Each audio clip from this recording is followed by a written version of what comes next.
Just loving this moment. Can we stay here forever? I'm loving this moment. Can we stay? Good morning, beautiful people! Yeah, po, diba? Ayan, breakfast kami now.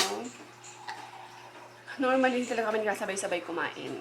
Especially if weekdays. Ito mauuna, tapos ako mahuhuli, si El tulog pa, mga ganyan. So, sabi ko, at least every Sunday, magsabay-sabay man lang kami sa lamesa. Kaya lang yung isa kasi, si Dudong Aryan, wala na rin space sa lamesa namin. So, when we wake, hear the birds and see the sun. Side by side our fears are done. Oh, the good times just begun.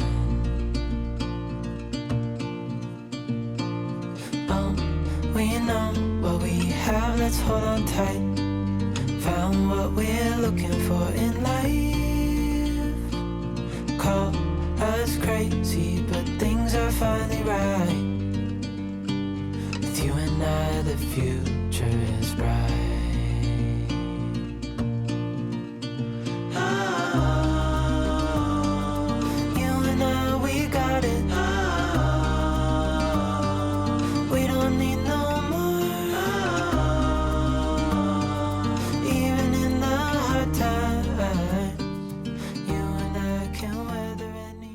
hi mga bibi! Parang nag-iba na itsura ko guys, no? Bakit gano'n? Parang against, ayan. Nag-iba itsura ko, no? Parang feeling ko ang ano ko today. Parang mommy ang itsura ko. By the way, sa mga new po sa channel ko, my son is 4 years old, diagnosed with mild autism and non-verbal po. No. Inside. Close, please. Ayan, can you close the door? So, ayan, akala namin mahirapan kami mag-potty train sa kanya. Binilahan lang namin siya, guys. Ayan, no. Yan ang kanyang toilet. Dito lang yan. Hindi siya dun sa banyo kasi dito lang namin nilagay sa sala. So, dito lang namin nilagay yung toilet niya sa sala. Tapos, ayan, wala lang siyang salwal. Noong mga first few days, guys, natatakot siya kasi may autism, guys. Parang takot siya yung feeling na falling, ganon. So, natatakot siyang umupo. Hindi talaga siya umuupo hanggang sa pinilit talaga namin siya, guys. So, kailangan bantayan niyo siya. So, binantayan namin siya. Tapos, pag yung magpupupo na siya, kasi may sign siya na napupupo na, natataranta na siya, guys. Yung balik, takbo, pabalik, papunta, pabalik. Basta natataranta siya, guys. So, yan. Talagang pinupush namin siyang umupo. No, I'm talking.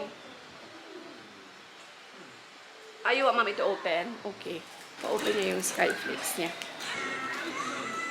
Yung ano naman namin ngayon, for toilet training ni Arya, yung parang challenge na lang namin later. Yung pag-transition namin from here to toilet na naman. From yung potty train niya to toilet. Yun naman yung itatry namin sa kanya na training. The next day. Ayan, hindi ako sanay, guys, kasi masyado siyang masyadong clear ang aking force. Kasi nasira yung camera ko, ito, tignan nyo. Ayan. So, parang nag-stack up siya. Yung kanyang, yung kanyang lens, hindi ko siya ma-open. Sana maganda yung kuko, diba? So, ayan. So, hindi ko siya ma-open, kaya hindi ko siya magamit. So, phone lang now, yung gagamitin kong pang-vlog. Pang-vlog talaga, pang-vlog. Kasi, marami akong lakad today. Monday is pasukan na. So, kailangan ko nang tapusin. Yung ano, guys, yung ipack para sa ipapadala ko doon sa aking sister dear. Kasi I'm sure marami magsasabi sa inyo, bakit hindi lang ako magpadala ng pera? Kasi guys, unang-una, malayo kasi sila sa city. So, unang-una, tapos 5 yung anak niya. Wala magbabantay pag single mom kasi siya, guys. So, wala magbabantay if pupunta siya ng city, bibili ng mga gamit ng mga bata. So, kailangan niya lahat isama kasi meron siyang maliit na anak na 2 years old yata. So, kailangan niya isama lahat. Masyadong hassle pa sa kanya, diba? Kaya ako na lang yung bibili dito lahat. And ipapadala ko na lang doon by JMT. So, ayan. Medyo madedelayed lang siya kasi may bagyo, diba? So, sana makaabot. Anyway, mga first few days ng school, wala pa naman yan, diba? Ayan, so kasi napag-desisyon na namin ni Alp na para makalesa ng burden ng ate ko. 5. So, makatulong-tulong tayo kahit paano, di ba, sa kanya. Bilang ko lang siya ng tao dito, school supplies lang, tsaka ng mga bags ng bata, tsaka ng mga shoes nila. So, ayan, let's go. Wala pa silang shoes. Bili tayo ng shoes. So, ayan, babe. Sobrang init. Pagkagaling ng, alam niyo yun, ni Karina. Sino ba yung bagyo? Karina pa. Sorry ha, masyadong malakas yung aircon kasi sobrang init talaga.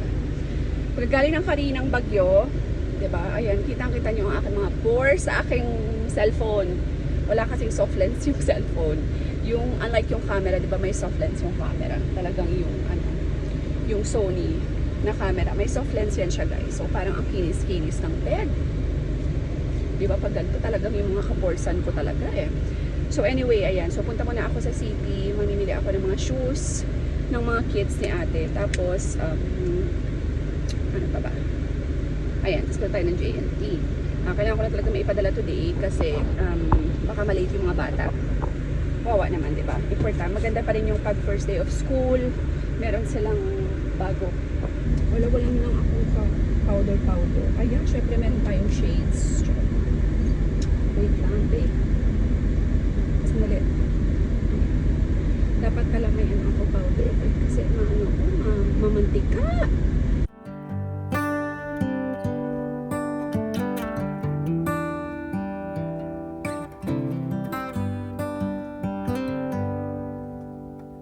Say something like you love me and make my day like you always do.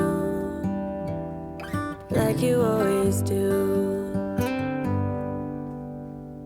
Hold my hand and look me in the eyes so I can tell you how I feel. Charot. Okay, let's go. Tell you how I feel. Before anything else, mag-pray muna tayo mga beer.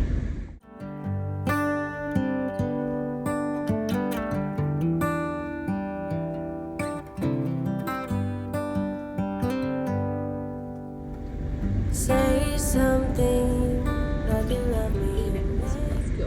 One eternity later. Ayan, B. O, diba? Kumusta naman ang aking mantikain na na itsura, be. Ang init, guys. Grabe. As in. So, anong tawag dito? Ayan, nakabili na ako ng mga things. Bili na ako ng medyas, tsaka ng sapatos. So, meron na kasi akong bag. Nakabili na ako ng nakaraang araw. So, mamaya ako nagpapakita sa inyo pagdating natin sa JNT kasi mag-aalas 3 na. So, ang JNT is until 4 PM lang. So ang dami. So, kailangan ko silang kamulit. So, let's go. By October siguro na i-post namin. So, ipakita ko sa inyo, guys, ha. Okay. Okay. Pinaka-gwapo, ha. Okay, go. Kuwaon tali ang mga presyo, ha. Ayan, kasi nasira yung camera ko, diba? So, cellphone ang gamit ng lola niya. Gosh. Ayan, 5 kasi sila. Di bali 2 lalaki, tsaka 3 babae.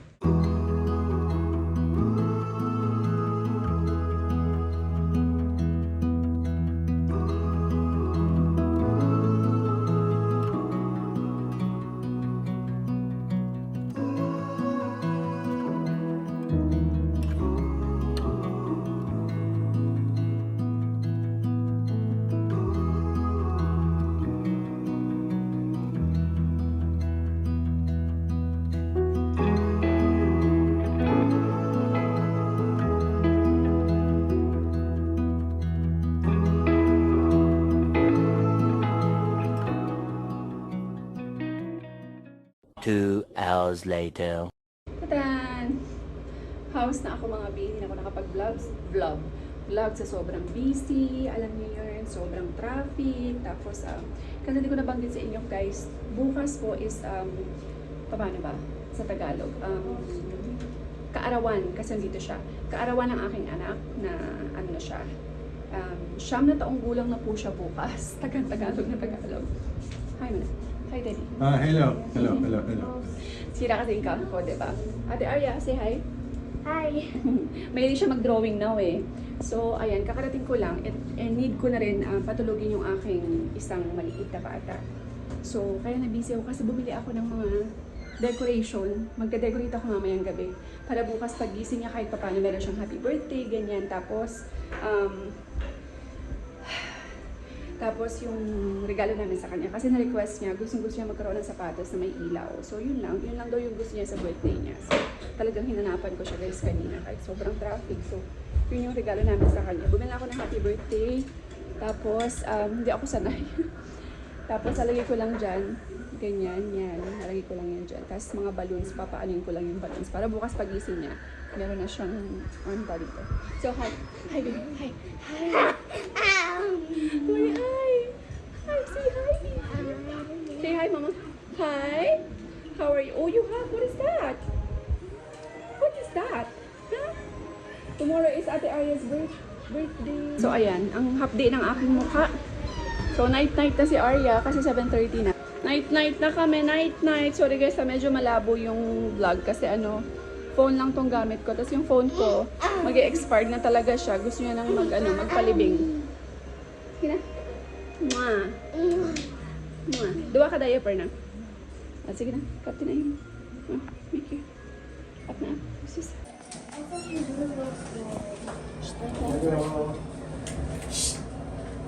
I'm not going. Here's my love. Oh, Hug again, hug. bye Hug. bye. Where's my hug again? Hug. Kiss other kiss. Other kiss. Kiss. Okay. Pinunasan. So guys, end ko na tong vlog. Time check, it's 1:30. And ayan, nakapag-decorate na ako. Hindi mo masyadong bonggang-bongga yung decorations, diba? Naglagay lang ako ng happy birthday and balloons lang. Just Arya, wala talagang alam si Arya talaga guys, na birthday niya na bukas. Hindi po namin pinapaalam kay Arya yung mga special occasions now kasi talaga sobrang natuto na kami kay Arya. Palagi na lang kasi po siya nagkakasakit sa sobrang excited niya. Either magkaka-diarrhea siya or lalagnatin talaga siya ng bonggang-bongga. Ganun siya. Consistent yan si Arya. For the past 3 years namin dito sa Philippines, yun po yung na-notice namin kay Arya. Pag na-excite siya sa isang bagay, nagkakasakit siya or nagkaka-diarrhea siya. So, ayan. Kaya hindi namin sa kanya pinapaalam. Kasi yun ang nangyayari. Sa mismong araw ng birthday niya, palagi siyang may sakit siya. So, ayan. Hindi naman kami maghahanda. Hindi kami magpa-party. As usual, birthday cake lang yung importante kay Arya. Birthday cake lang. Happy na yan. Can you buy me a shoes with lights? Ganon. So, binili ko na lang yung puti na shoes para magagamit niya rin at the same time sa PE class niya. Diba? Hindi lang yung panggala-gala. Pwede niya rin sa school. Ayan, happy na yan siya guys. I'm sure tomorrow magiging masaya na yan siya. Alam niyo ba, marami for the past 3 years, na-notice ko, palagi may nagko-comment sa akin na, ano ba yan, hindi mo man lang paghandaan yung anak mo, bakit hindi mo man lang bigyan ng party, deserve naman pala, pero never mo pang binigyan ng party yung anak mo. Something mga ganon-ganon. Palagi ako nakakita ng mga comments na mga ganon. Well, you know what? Sobrang daming mabubuting bagay ang naidulot. Wow! Naidulot nito sa, hindi ako marunong magmalalim na Tagalog. Naidulot nung desisyon namin ni Al sa character tsaka sa pag-uugali ni Arya. Alam niyo ba? Kasi unang-una, naging contented siya. Pangalawa, naging grateful si Arya sa lahat ng bagay. Hindi siya naging materialistic or hindi siya naging... she is not longing for something na alam niyang hindi namin kaya bilhin sa kanya. She is not longing for something na alam niyang hindi namin kaya ibigay sa kanya. And ako kasi guys, hindi talaga ako maluhong tao. Pag hindi ko talaga kaya, let's say kahit na may birthday yung mga anak ko, or birthday ko, or birthday ng anyone here, pag hindi ko kaya, period, hindi ko kaya. Pag walang budget, period, walang budget. Hindi ako mangungutang para lang ipang birthday ng anak ko. Kahit pa, I know that she well deserved it. But, hindi pwede. Kung ano lang yung kaya namin, yun lang yung dapat niyang maintindihan. Yun lang yung dapat niyang kalakihan. Dapat niyang matutunan na she should not ask for more than what we cannot, not give her. Tama ba yung English ko? Anyway, kaya lang umintindi. So, kasi pag sinanay namin siya sa ganun guys, na mamahaling mga regalo, malakihang may parties every year.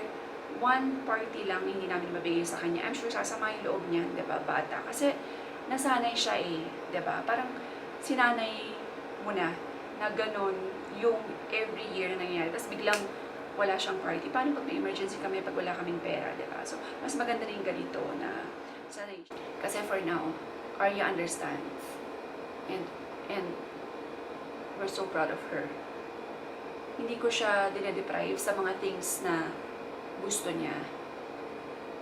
Sinasanay ko lang siya na wag masanay sa mga things na yung mga wants na hindi namin kaya financially na ibigay sa kanya. Sinasanay ko lang si Arya na gustuhin yung mga bagay na kailangan niya lang. Anyway, so ayan. End ko na tong vlog finally, promise. So, thank you all so much for watching, ha. Always be grateful for everything, even small man yan or malaki. Ayan, and always stay positive. Yes. So, thank you all so much, guys, for watching. God bless everyone, and we will see you in the next vlog. Bye!